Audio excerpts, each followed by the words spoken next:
Psychiatry വിഭാഗം അധ്യാപകർ വിദ്യാർത്ഥികളെ മാനസികമായി പീഡിപ്പിക്കുന്നുവെന്ന് ആരോപിച്ച് കോഴിക്കോട് മെഡിക്കൽ കോളേജിൽ SFI പ്രതിഷേധം. PG വിദ്യാർത്ഥികളാണ് അധ്യാപകർക്കെതിരെ വൈസ് പ്രിൻസിപ്പലിന് പരാതി നൽകിയത്. വിദ്യാർത്ഥികളെ മാനസികമായി പീഡിപ്പിക്കുന്ന അധ്യാപകർക്കെതിരെ നടപടിയെടുക്കണമെന്നാണ് ആവശ്യം. രോഗികൾക്ക് മുൻപിൽ വെച്ച് PG ഡോക്ടേഴ്സിനെ നാണം കെടുത്തുന്നുവെന്നും പരീക്ഷയ്ക്ക് തോൽപ്പിക്കുമെന്ന് ഭീഷണിപ്പെടുത്തുന്നുവെന്നുമാണ് ആരോപണം. മാനസികാരോഗ്യ വിഭാഗത്തിലെ ഫാക്കൽറ്റികൾ തന്നെ, അധ്യാപകർ തന്നെ മാനസികമായിട്ട് സൈക്യാട്രി വിദ്യാർത്ഥികളെ, PG വിദ്യാർത്ഥികളെ പീഡിപ്പിക്കുന്ന സാഹചര്യം. രോഗികൾ തന്നെ ചോദിക്കുകയാണ്, ഞങ്ങളെ പരിശോധിക്കാനും ചികിത്സിക്കാനും ഈ അധ്യാപകർക്ക്, ഈ രീതിയിൽ നിങ്ങളോട് പെരുമാറുന്ന അധ്യാപകർക്ക് എന്ത് അർഹതയാണ് എന്ന രീതിയിൽ ചോദിക്കുന്ന രീതിയിലേക്ക് അവസ്ഥ ഉണ്ടാവുകയാണ്. പലരും ആത്മഹത്യയെ കുറിച്ച് ചിന്തിക്കുന്ന സാഹചര്യം ഉണ്ടാവുന്നു. പ്രിൻസിപ്പാൾക്ക് നിലവിൽ ഈ വിഷയവുമായി ബന്ധപ്പെട്ട് തീരുമാനങ്ങൾ എടുക്കാൻ കഴിയില്ല. അത് DMAക്ക് അയക്കണം എന്ന രീതിയിലേക്കുള്ള തീർത്തും നിരുത്തരവാദിത്തപരമായിട്ടുള്ള തീരുമാനമാണ് അതിന്റെ ഭാഗമായിട്ട് എടുത്തിട്ടുള്ളത്. ഇതിൽ ഒരു ഫാക്കൽറ്റിക്കെതിരെ ഞങ്ങളുടെ സീനിയേഴ്സ് കഴിഞ്ഞ ജനുവരിയിൽ കംപ്ലൈന്റ് കൊടുത്തിട്ടുണ്ട്. അപ്പം അതിനെതിരെ യാതൊരു നടപടി എടുത്തിട്ടില്ല എന്ന് മാത്രമല്ല, ഇതിന് രണ്ടാമത്തെ ഫാക്കൽറ്റിന്റെ കാര്യം പറയുകയാണെങ്കിൽ, അവർ മുന്നേ തൃശ്ശൂർ മെഡിക്കൽ കോളേജിൽ ഉണ്ടായിരുന്ന സമയത്ത് വളരെ ടോക്സിസിറ്റി ആ ഡിപ്പാർട്ട്മെന്റിൽ ഉണ്ടാക്കുന്ന രീതിയിൽ, PGസിന് വളരെയധികം ബുദ്ധിമുട്ടുണ്ടാക്കുന്ന രീതിയിൽ അവരവിടെയും പെരുമാറ്റം കാഴ്ചവെച്ചിട്ടുണ്ട്.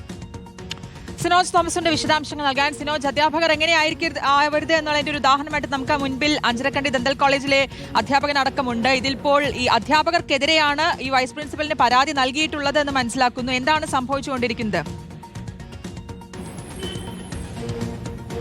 ശ്രുതി, അഞ്ചരക്കണ്ടിലെ നിതിൻ രാജിന്റെ മരണം ചൂണ്ടിക്കാണിച്ചുകൊണ്ടാണ് SFI ഇന്ന് കോഴിക്കോട് മെഡിക്കൽ കോളേജിൽ സമരം നടത്തിയിരിക്കുന്നത്. അതായത് മാനസിക ആരോഗ്യത്തെക്കുറിച്ച് പഠിപ്പിക്കുന്ന ഡിപ്പാർട്ട്മെന്റിൽ തന്നെയാണ് ഇത്തരത്തിലൊരു സംഭവം നടക്കുന്നത്. അതാണ് ഞെട്ടിപ്പിക്കുന്ന വിഷയം.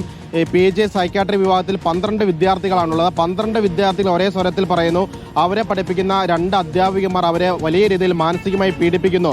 രോഗികളുടെ മുൻപിൽ വെച്ച്, OPയിൽ വെച്ചുകൊണ്ട് തന്നെ രോഗികളുടെ മുൻപിൽ വെച്ച് അവരെ അധിക്ഷേപിക്കുന്നു, നാണം കെടുത്തുന്നു, ഗെറ്റ് ഔട്ട് അടിക്കുന്നു, നിങ്ങൾക്കൊന്നും അറിയില്ല എന്ന് പറഞ്ഞുകൊണ്ട് പരിഹസിക്കുന്നു തുടങ്ങിയ ഗുരുതരമായ ആരോപണമാണ് ഉന്നയിക്കുന്നത്. അതോടൊപ്പം തന്നെ പരീക്ഷയിൽ തോൽപ്പിക്കുമെന്ന് ഭീഷണിപ്പെടുത്തുന്നു തുടങ്ങിയ കാര്യങ്ങളാണ് വിദ്യാർത്ഥികൾ മുന്നോട്ട് വയ്ക്കുന്നത്. ഒരാഴ്ച മുൻപ് പരാതി കൊടുത്തിട്ട് പോലും ഉചിതമായ നടപടി എടുത്തില്ലെന്ന് പറയുന്നു. ഇതിനു മുൻപും ഈ അധ്യാപികക്കെതിരെ പരാതികൾ ഉയർന്നതാണ്, എന്നിട്ടും നടപടി ഉണ്ടായില്ല.